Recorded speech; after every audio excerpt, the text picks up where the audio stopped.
Hey friends, I am currently doing a series of videos showing you guys the curriculum choices that we're using for homeschool in the upcoming year for the different grades I'm doing. And today's video is going to be showing my kindergarten homeschool curriculum choices.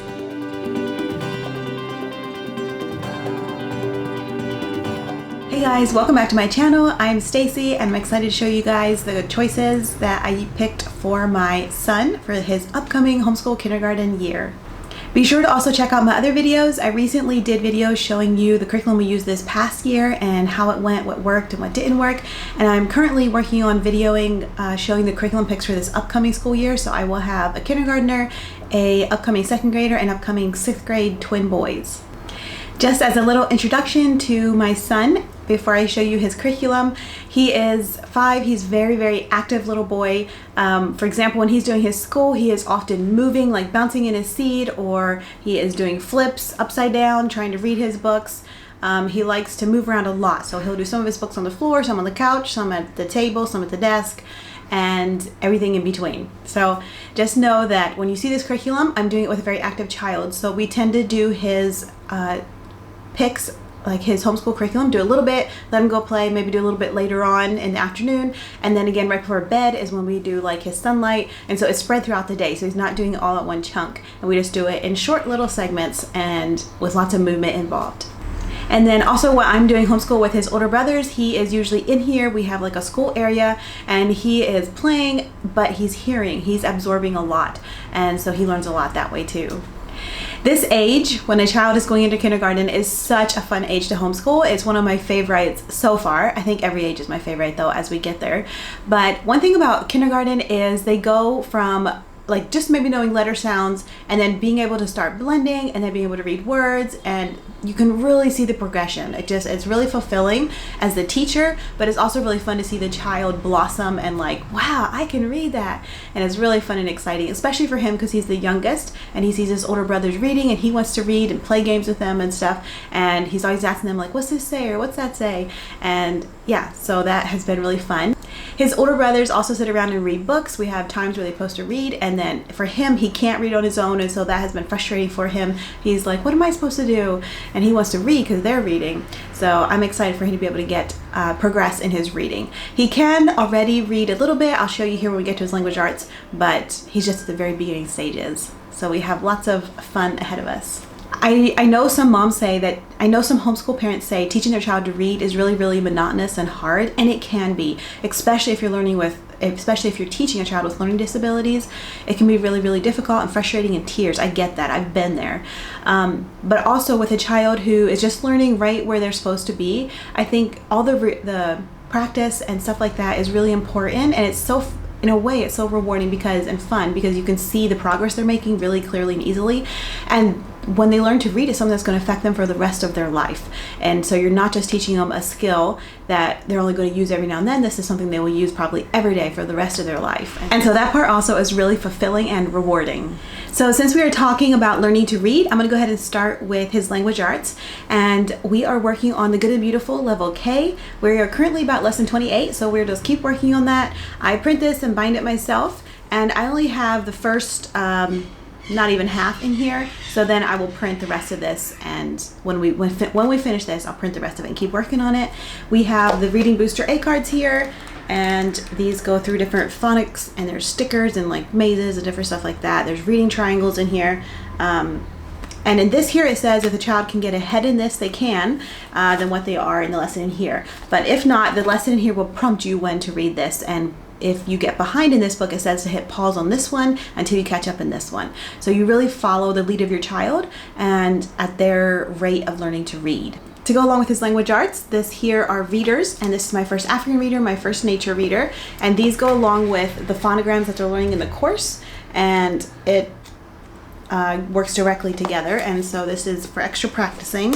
And then these here are the Reading Booster A cards, and it has a bunch of little books in here, and my son loves to read these, and these go along with the course also, with the phonograms, and on the back of each one it says what they're working on. For example, this is book 1, and it's CVC, which is consonant vowel consonant, so just at the very beginning of learning to blend. And as you can see, there's not a lot of words on a page. Now my child, both of my younger sons have loved these little books. they like them better than the big books like this with a bunch of little stories in it. And I think it's because this one here, they can say, I read the whole book. They can carry it around the house and show it to people, and they reread it. And actually my son, who just finished first grade, is going to second grade, he likes to pick up this one here and reread the whole set. And he'll do it in like 30 minutes just for fun, because he's like, Mom, I read 20 books. And he makes him feel proud of himself. And when you're learning to read, repetition is really, really important. And so I usually will say they have to read the book 2 times before they can go on to the next book, so 2 different days. And then during the summer, like between grades, I'll have the child go back through and reread all these books also. So they're getting read at least 3 times by one child before they move on. Repetition is really important when you're learning to read, because it helps them to build confidence and fluency. Okay, along with the Good and the Beautiful, there is sight word cards, and they have them in the Reading Booster A cards. And sometimes children memorize the order of the words on the page, but when they see that word in a different context, they don't know what the word is anymore. And so I picked up some flashcards here. These are actually from Christian Light Education. They have these like picture flashcards for sight words, and they have their own reading program, so the sight words don't completely match up, but there's enough overcross that I can use them both. And I like them because they have pictures to go along with the word. And then there's a few that it doesn't have, so I just write them on index cards here for him. And so I have one that he has, a stack that he has mastered and a stack that he is still learning, and then occasionally we'll review the mastered ones.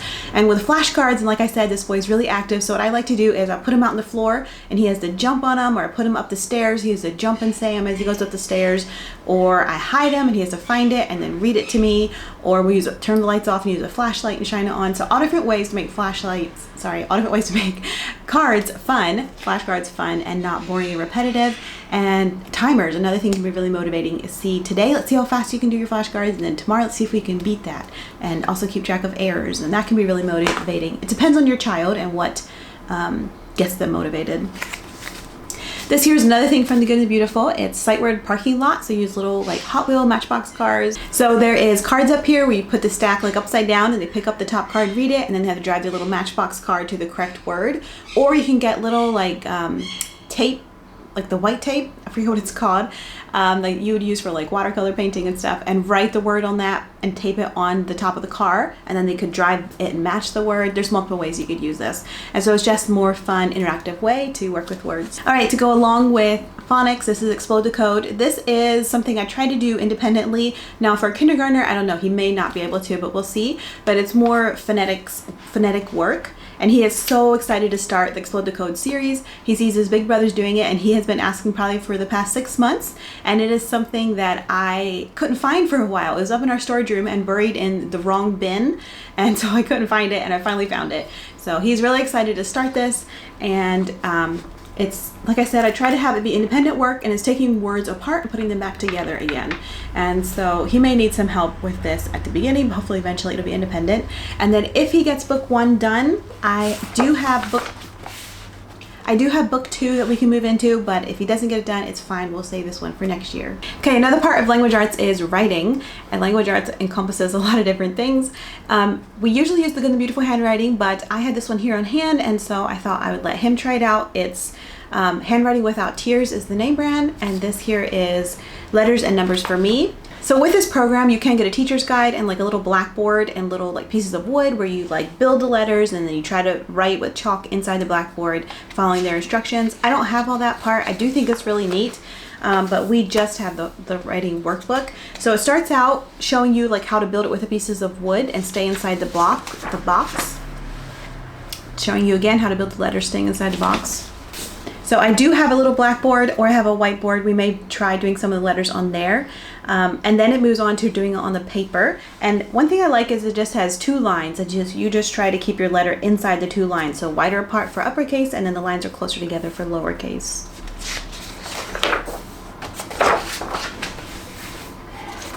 And then it gradually gets harder. And then at the end here, you're writing short little sentences. And at the end, it also goes over numbers.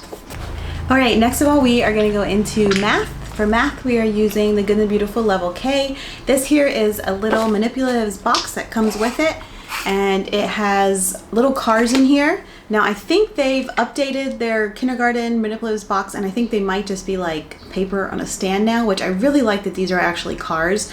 And then they do different activities. They have different dice and sticks they use in all different ways, and 2 little game pawns.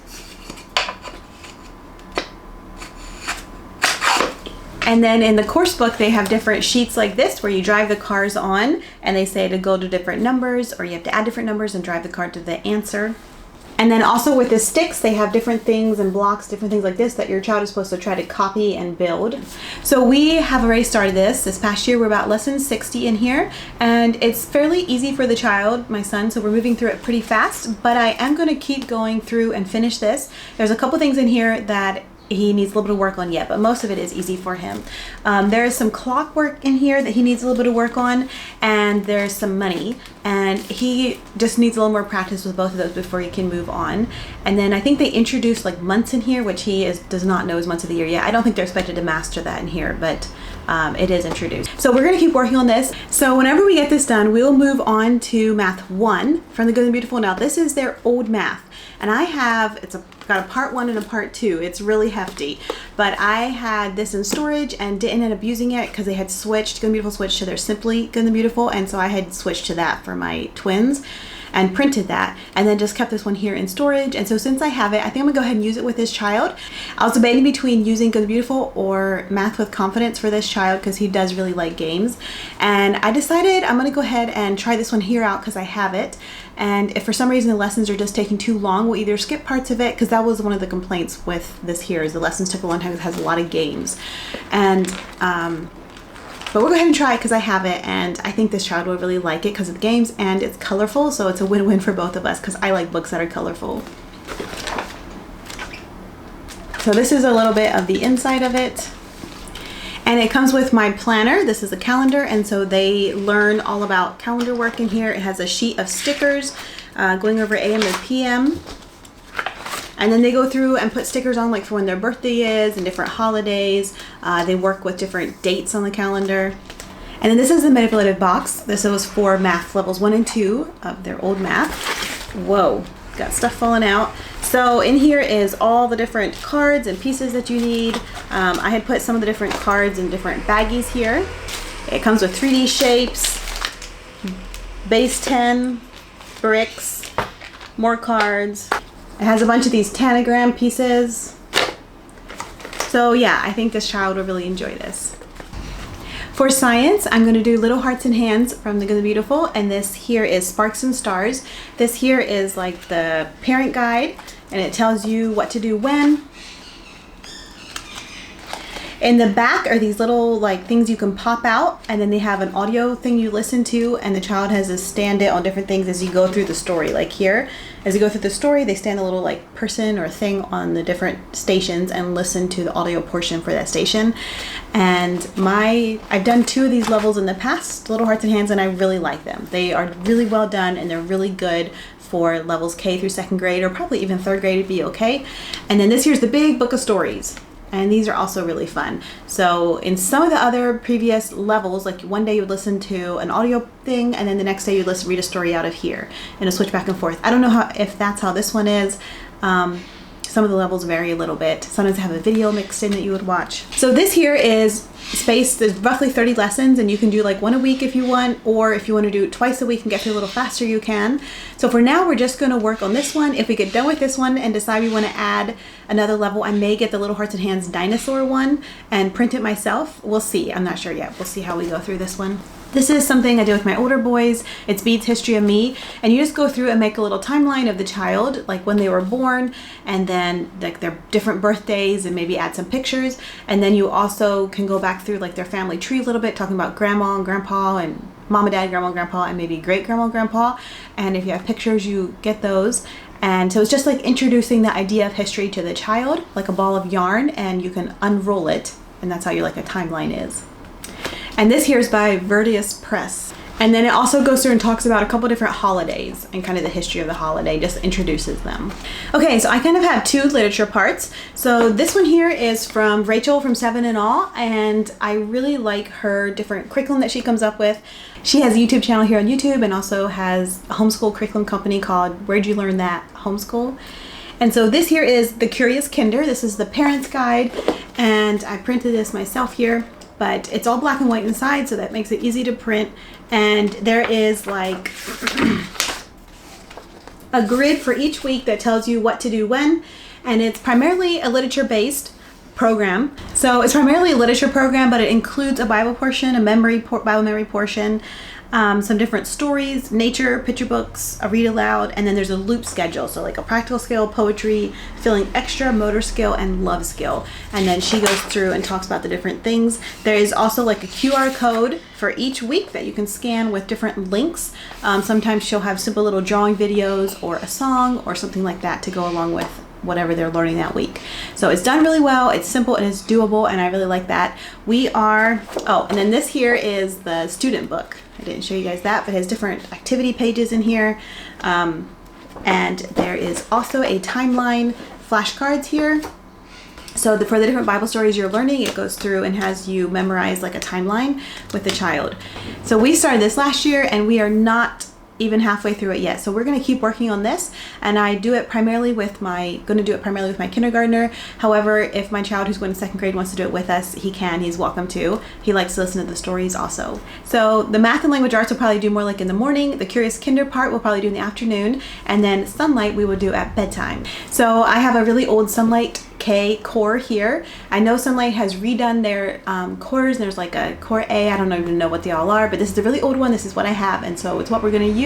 So the Bible portion that goes with it is the Eggemeyer's Bible Story book. This is a really fat book, and they tell you in the instructor's guide what to read when, and you don't read every single story. But you do read quite a few, and the stories there's a lot of stories in here that other children's story books don't have, so that is kind of fun.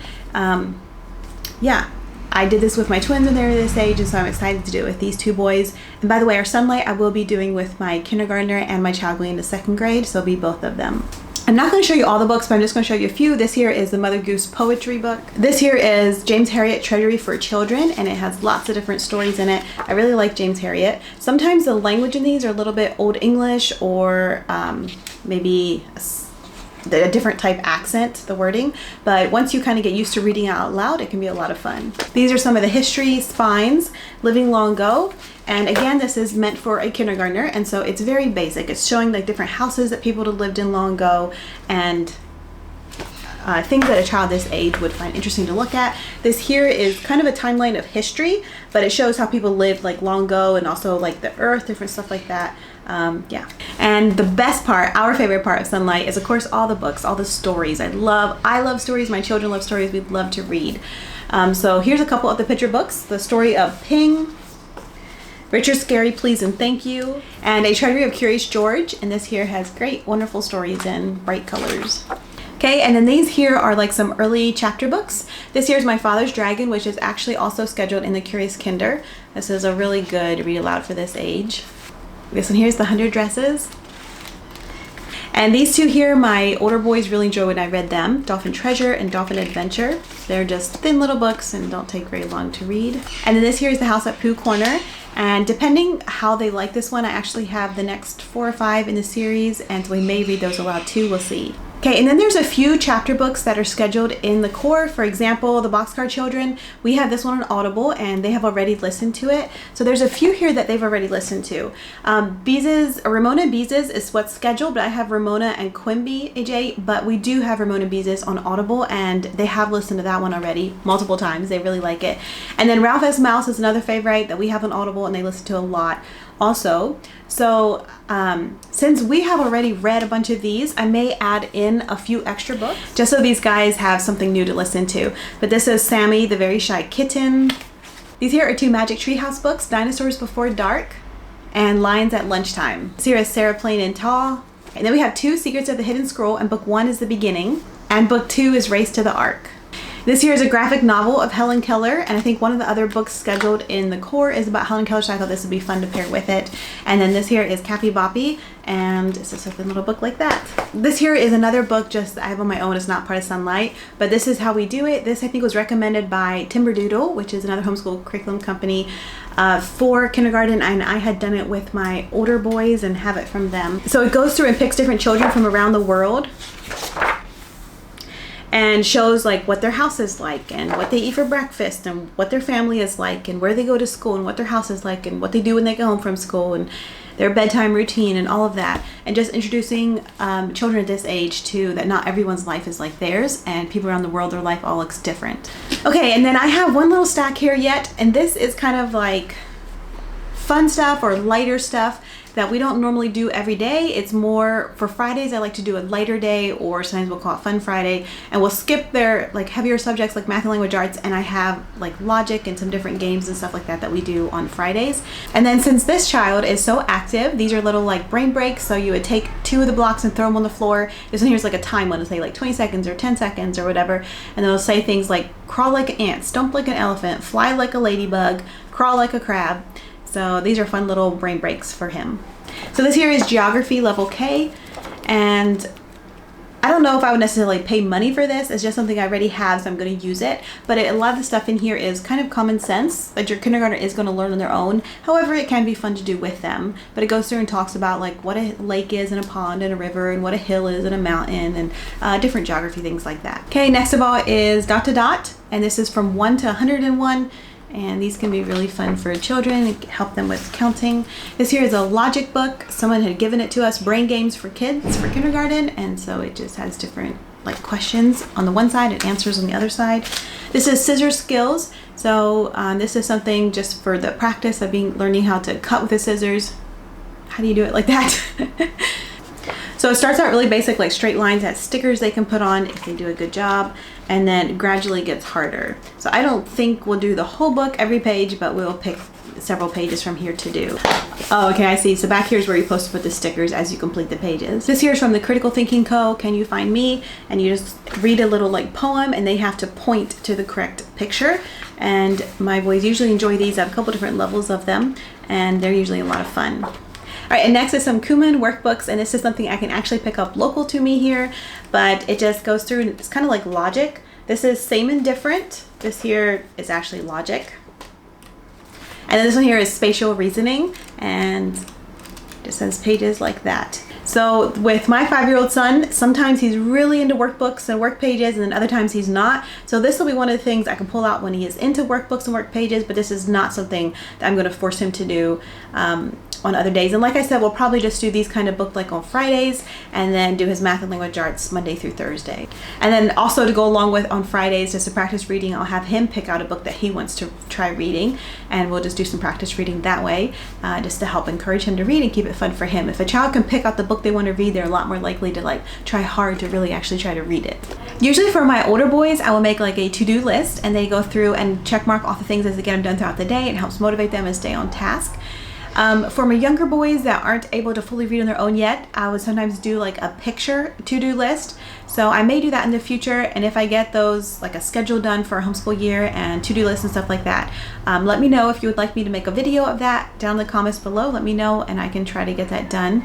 Okay, so that is all I have, like curriculum-wise. This son will probably be joining like a PE homeschool group. We'll be using a library, and he plays lots of games with his older brothers, and so he learns a lot that way also.